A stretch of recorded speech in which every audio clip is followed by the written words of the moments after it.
Good morning. I'm Jay Fidell. Welcome back to ThinkTech. Today's show is part of our Talking Tax with Tom series, and we'll be discussing the game changer for state tax with Tom Yamachika, president of the Hawaii Tax Foundation. Welcome to the show, Tom. Glad to be here, Jay. So this is kind of a mystery thing in a way, and you sent me a grid that goes on for some pages, which was essentially very complex. Maybe you could boil it down and tell us about the mystery game changer that will have a profound effect on state tax this year. Sure. Um, what I've sent you, and what is available, if you look a little bit on our website, is a grid of the bills that are still alive at our legislature that would affect tax or public finance. We started off with 300 or so bills. Now we're down to like maybe 200.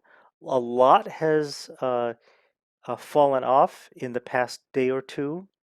The reason being because today is what's called the second lateral deadline, and what that means is that in order for bills to remain alive, they have to be in their final committee in the chamber opposite the one that they were introduced in.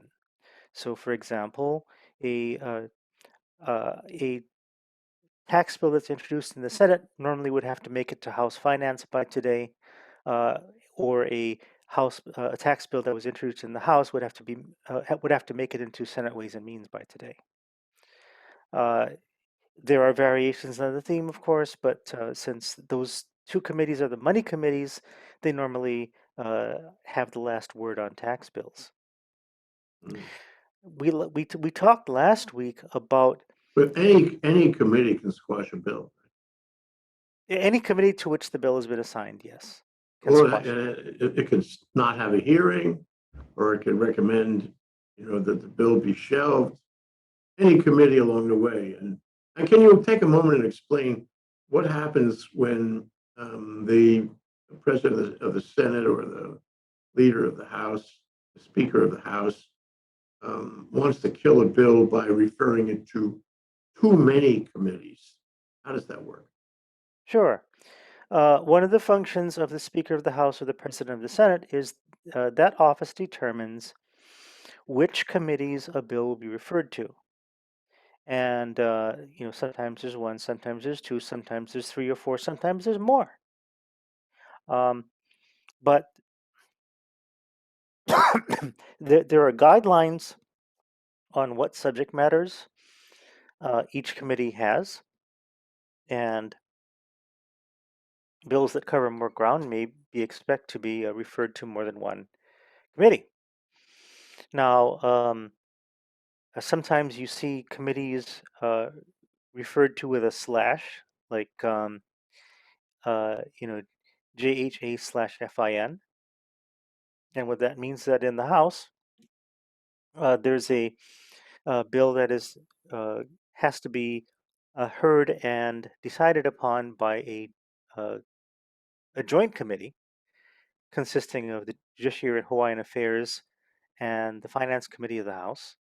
They have to meet together and hear the bill together and determine the bill together.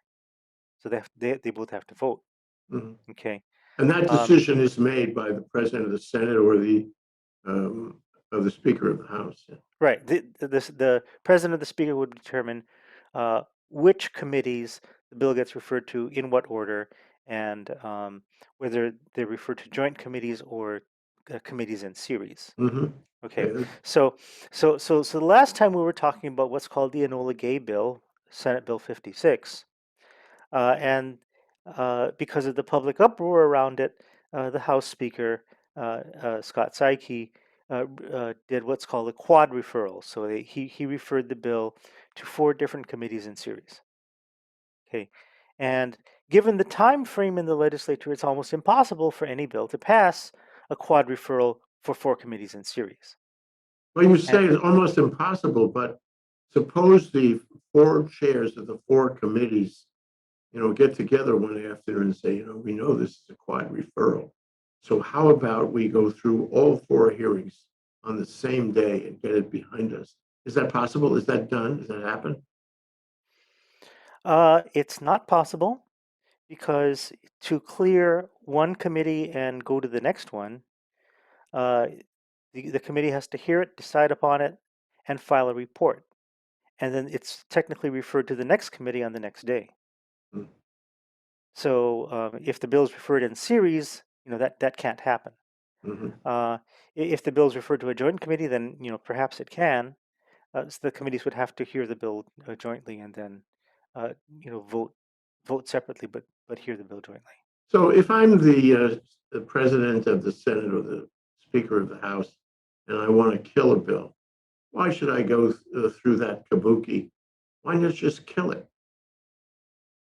The speaker doesn't have the power to kill a bill This is by his himself. this is his way or her way of doing that. Then.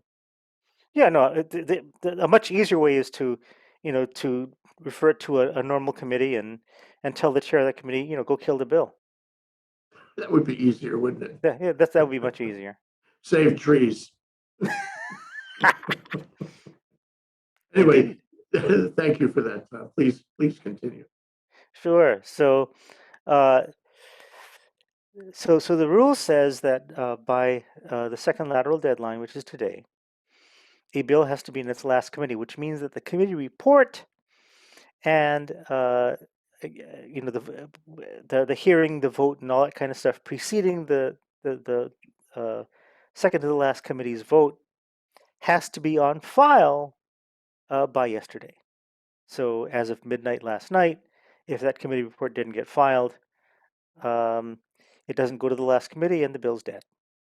Okay, and that's what happened to Senate Bill 56. Actually, Senate Bill 56, despite having a quad referral, it wasn't heard by the first committee. So uh, so the speaker probably told the first committee chair, "Don't hear this bill." Okay. But with the additional Shubai factor that you referred to. Okay, now we were talking last week about the American Rescue Plan Act and how it put lots of restrictions on the states as to what they can and can't do.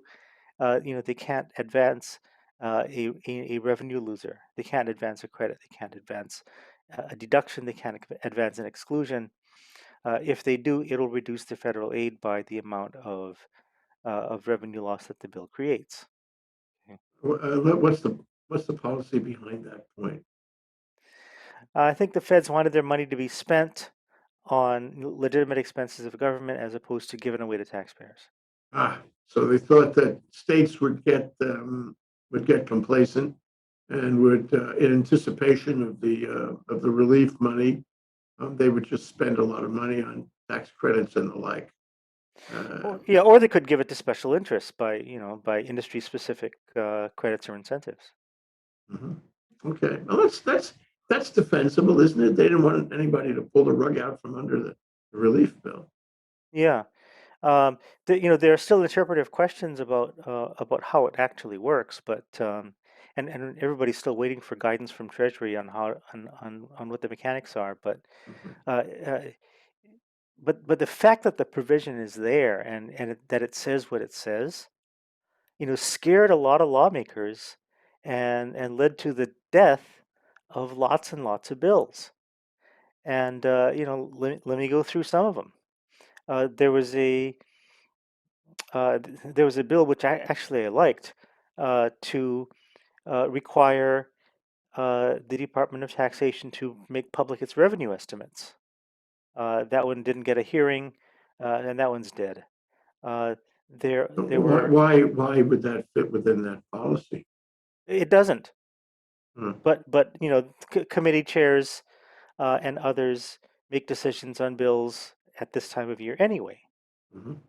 Okay. Okay, um, so there were lots of popular income tax credits that were up for extension. Um, there was a bill to increase the low income household renters credit and index it for inflation. That's dead. There was a bill to extend the important agricultural lands credit. That's dead. Oh, I mean, too bad. That's a really important one for Hawaii.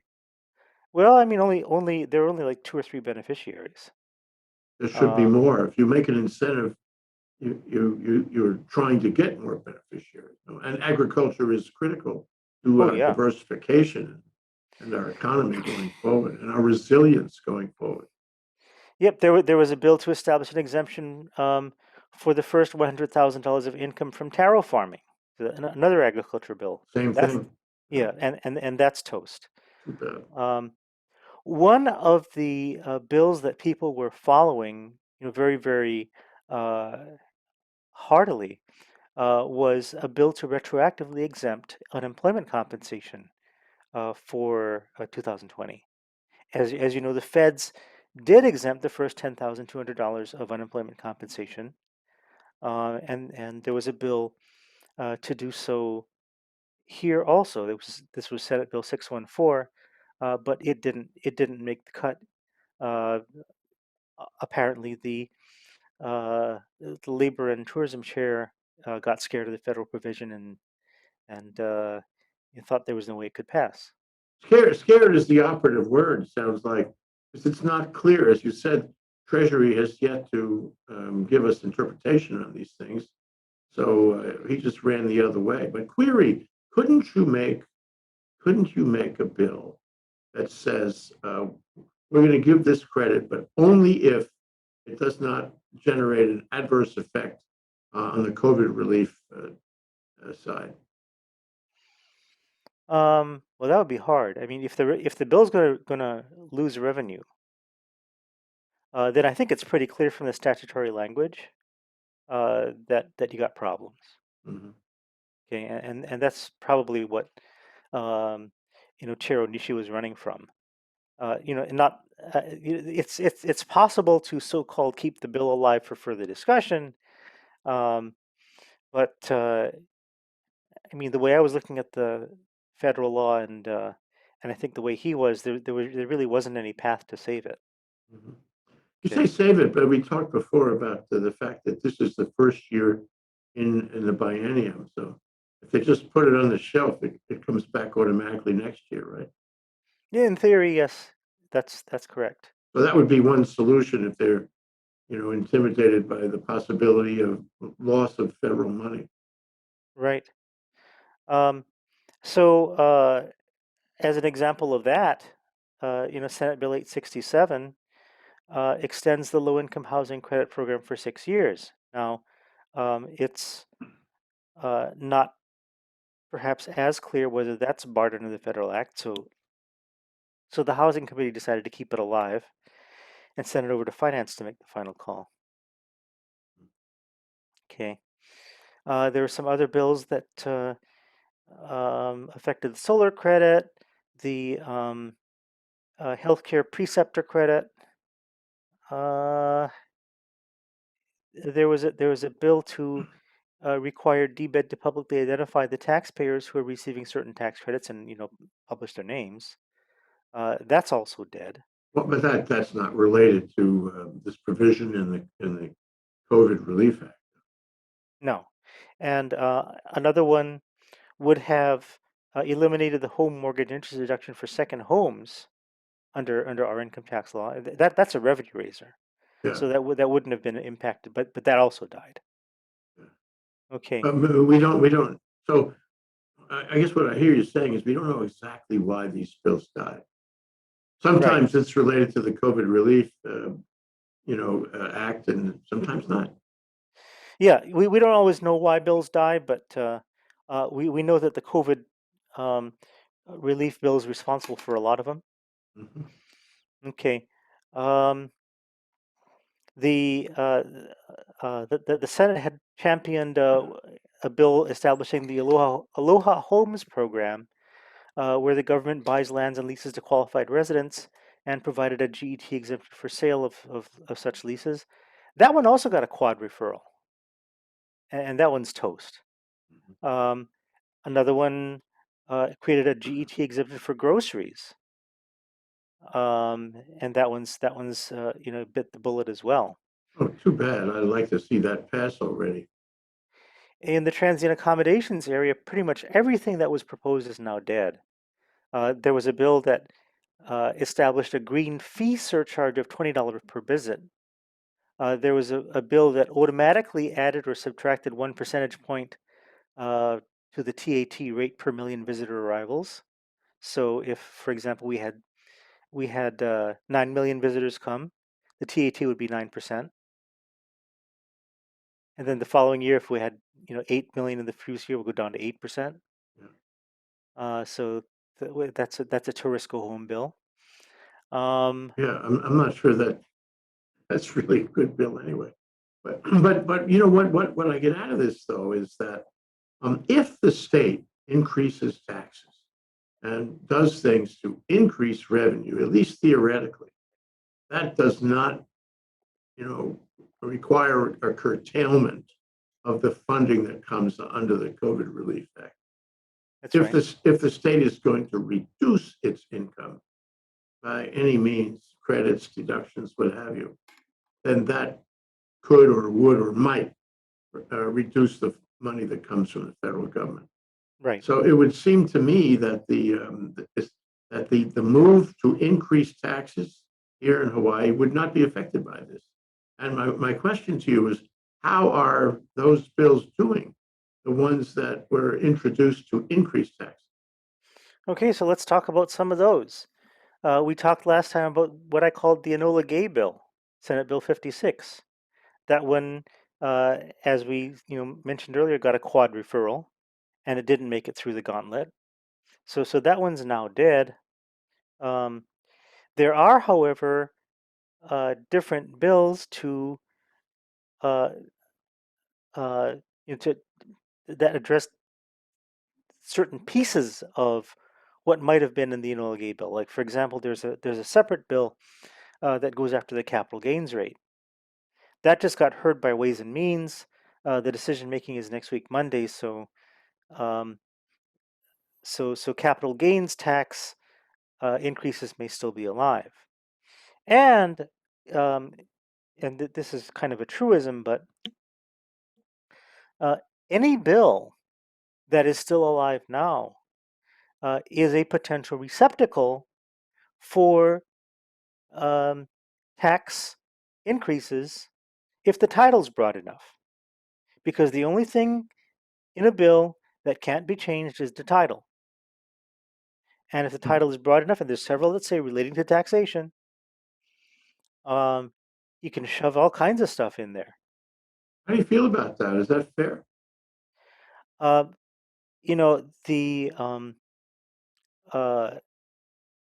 not only we, but also Common Cause, Civil Beat, Law Center, and so forth, have taken uh, taken swipes at this practice of what's called gut and replace.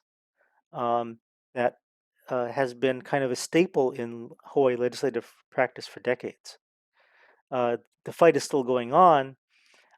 We do know that there's you know um, lots of pain being experienced at the legislature because they can't or don't want to do gut and replaces. Um, at least the the fighting that's been going on in the public arena has kind of made legislators more wary about using it. Hmm. That's good. But it's a And good thing. good for the people who raised the issue. Yeah. Is this issue about gut and replace, is this related to the thing that people have been complaining about for years, and that is the conference committee process at the end of the session, where there's a difference between the House version and the Senate version, goes into a conference committee, nobody can testify. It's all, I wouldn't say behind closed doors, but close to that.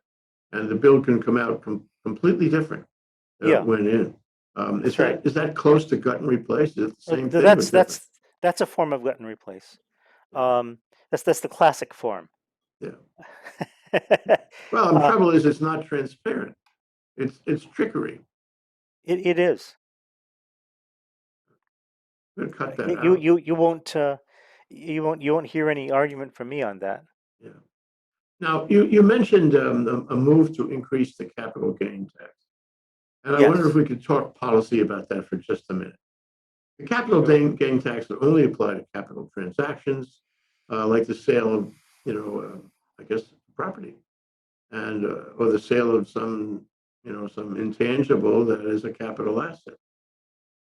And if you sell the capital asset, you're going to make money. It's kind of like passive because you're taking advantage of the appreciation over the years you've held that asset.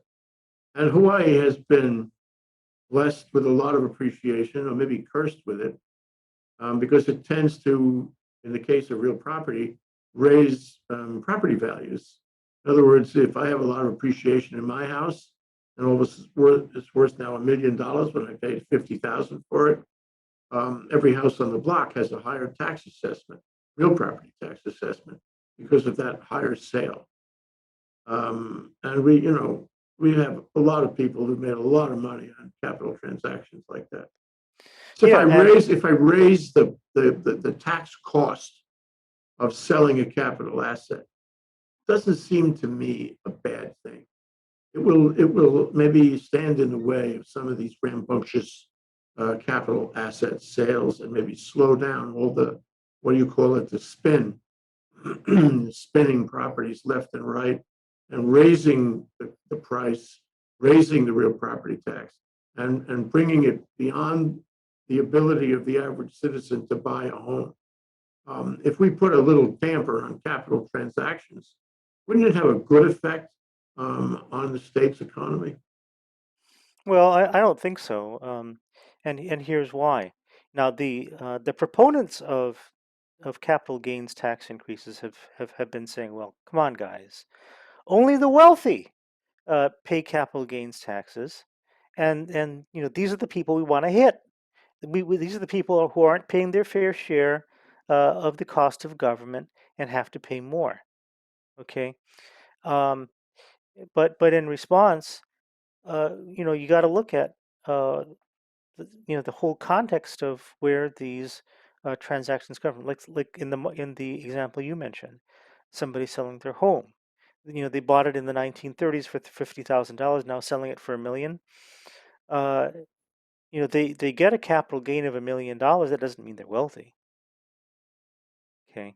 Okay, Um, well, okay, maybe and that's a and and bad the example. reason why and the reason why we subject them to lower rates in the first place is because uh, they are being hit in 1 year with the combined appreciation that has occurred between 1930 and the present.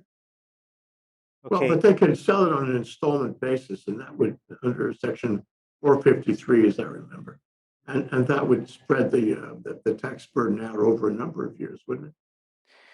Well, I mean, if that's what the seller wants to do, um, there may be good reasons why the seller wants to get rid of the property. For example, the owner has died, and the heirs are bickering over, who gets what. Uh, Nobody really wants to live on the property. I know lots of friends and relatives who've experienced this, and they just want to get rid of the property and uh, you know divide the spoils, uh, and then go their merry ways. One point, well, 2 points. One is that you say 1930s. In 1930s, that property would have cost $3,500. When I speak of a uh, a property that cost 50,000 and is now worth $1 million, more likely the case is the owner bought it in the 70s, or possibly later. So all the appreciation has been from then till now. But the other thing is, can't we find a way to deal with the more objectionable scenario? That is, a corporation coming to town or a local corporation, and investing, even speculating in real property and selling it and having a benefit on the capital gains rate. Can I distinguish between the family, you know, situation that you described, and a speculation by an entity which is not an individual? It's not a mom and pop. They're in the business of making money by capital gain, and Well, they don't yeah. they So they're so not so be so able the to present. secondary effect. Yeah. So the secondary effect is, whenever you take money out of that kind of transaction, using the tax system, prices are going to go up. supply is going to go down. Okay, that's economics 101. Um, and the result is that prices are going to be higher for everybody. And it's kind of the same thing. And people have really knocked me for saying this, but when you try to tax the rich, however you define rich, um, do you think that the so-called rich are going to simply take that line down? If they are controlling a business, for example, um, they're going to pass it on. Uh, 95% of business is conducted not in corporate form. Okay, so that means the business is exposed to the individual tax rate, not the corporate tax rate.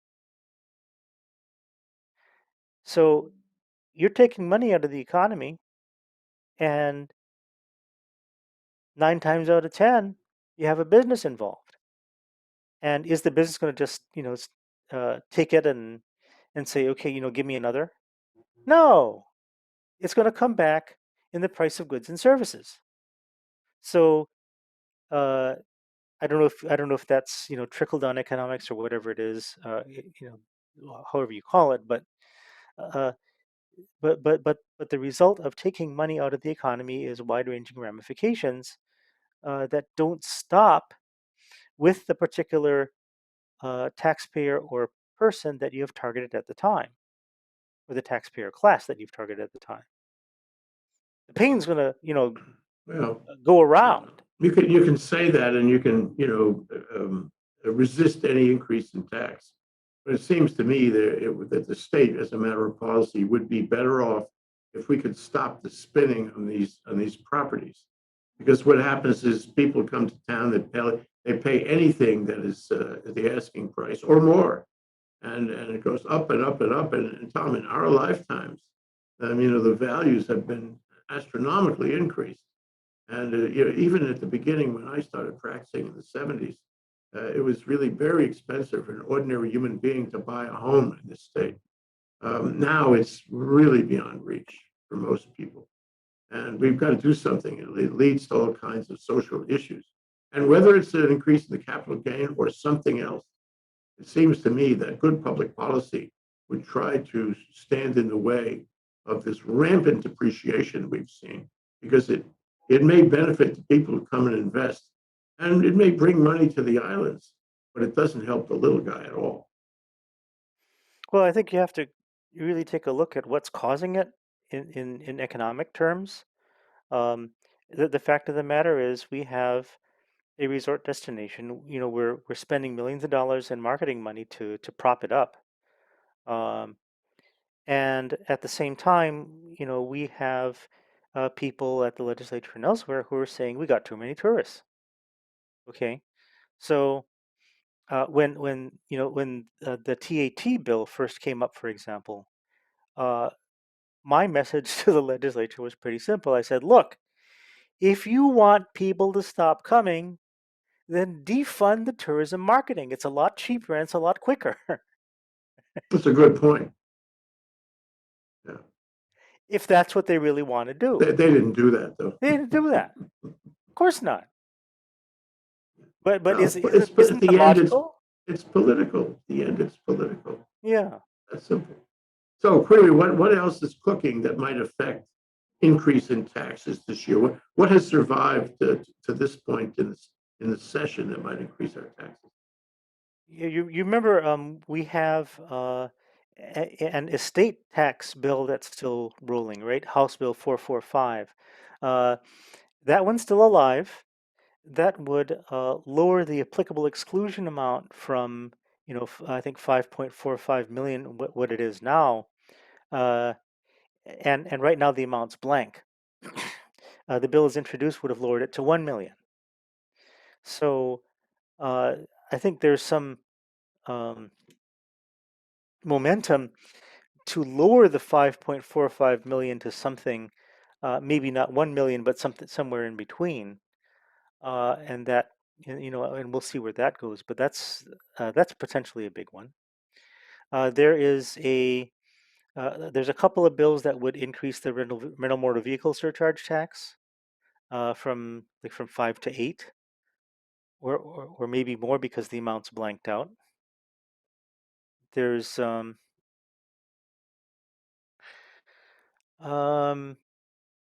yeah, there's bills to modify the tobacco tax by bringing, e-liquids and e-smoking devices under Mhm, the tobacco tax provisions. mhm, Um, that's been cooking for a while.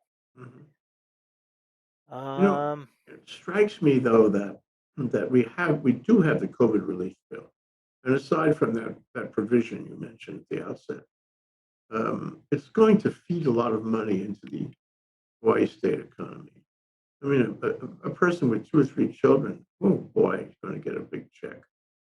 And I don't know if those checks are later. There's been news about how they're late. I don't know what that means. But strikes me that the Council on Revenues, which predicted that we need more money to balance the budget, may take another look at that because of all the federal money coming in the state, and find that maybe we don't need as much as we thought because we don't need to raise taxes as much as we thought because we're not going to be in negative budget territory as much. Is this happening? I think you told me last time that they meet every month. Does this happening? Is there an effect here? Does this mean that maybe tax increases would be dampened because of Joe Biden's COVID relief bill? well, we would hope so. Um, I haven't seen the COR schedule. I think they met not too long ago, and I'm not sure when their next meeting is. There are people uh, who are saying, well, come on, guys, we need more for social services, so let's raise taxes. Some testimony to that effect happened yesterday. I was there, Mhm, mhm. and unions typically will be fans of raising taxes, which means that there's more money to go around for their members. Okay. Um, I think last time we talked about the maintenance of effort bill, um, which uh, it kind of typifies this. Let me talk about. Uh, I think we're out of time, but Go, um, go ahead. let me talk just a minute about the maintenance of effort bill. That's the one that says if the DOE's appropriation, I'm talking about Hawaii Department of Education, if the DOE's appropriation goes down from one year to the next, then uh, this bill, if enacted, would grab the difference from the GE tax collections and stick it into a special fund that the Department of Education can spend. So, so if, for example, the DOE's budget in year one is 2 billion, and in the second year it's 1.9 billion, right? Then it grabs $100 million from the GE tax collections and plops it into the special fund so the DOE can spend 2 billion anyway. Why does the word arcane occur to me when you talk about that? Is that really necessary? If they need more money, let's appropriate more money. Why have it go around the horn that way? Um, because I think there's a fundamental distrust within state government of each other. It's competition within the government, isn't it? Yeah, like in It's that in for it's that bill Kuleana. alone. It's protecting your turf, is what Yeah, it for that bill alone, DOE testified in strong support of the bill. Department of Budget and Finance, which is part of the same administration, says we oppose it. what a Now, waste. What a waste. when I was in state government in the mid 1990s, when Ben Kaitana was governor, that would never have been allowed. The government has to speak with one voice. Yeah, it should be that way now. That's good policy You Yeah, can't but it's argue with that. Otherwise, yeah, it but it's not. confuses the public. It confuses the public about what the real message is from the administration. It makes for chaos. Yeah, so that's what we're seeing now. Yeah. What are we going to see for the rest of the session? Where are we on the continuum here? But like between now and the next time we meet, Tom, what do you think is going to happen? Okay, so we've just passed second lateral. The next deadline is going to be second decking, which is basically the deadline to finish the bill. Get it through uh, all committees of all houses, and then we go to conference, which is a little bit abbreviated this year because they wanted to give more time to the budget committees because of possible federal aid. So conference is going to be abbreviated this year, and then we'll see the we'll see the Franken bills come out, and then we'll have a very interesting time when that happens. That should be like middle of April. That's And coming soon. it's coming soon. Yeah, I guess I can say I can hardly wait. I know you feel the same way. Anyway, we're out of time. You've been watching the Talking Tax series, Talking Tax with Tom series on ThinkTech Hawaii. Today, we've been discussing the game changer for state tax with Tom and other things relating to the 2021 legislative session here in Hawaii. Thank you very much for coming down, Tom. We really appreciate your time, your contribution to the public conversation, and we know we can get together again with you soon. I'm Jay Fidell. Aloha.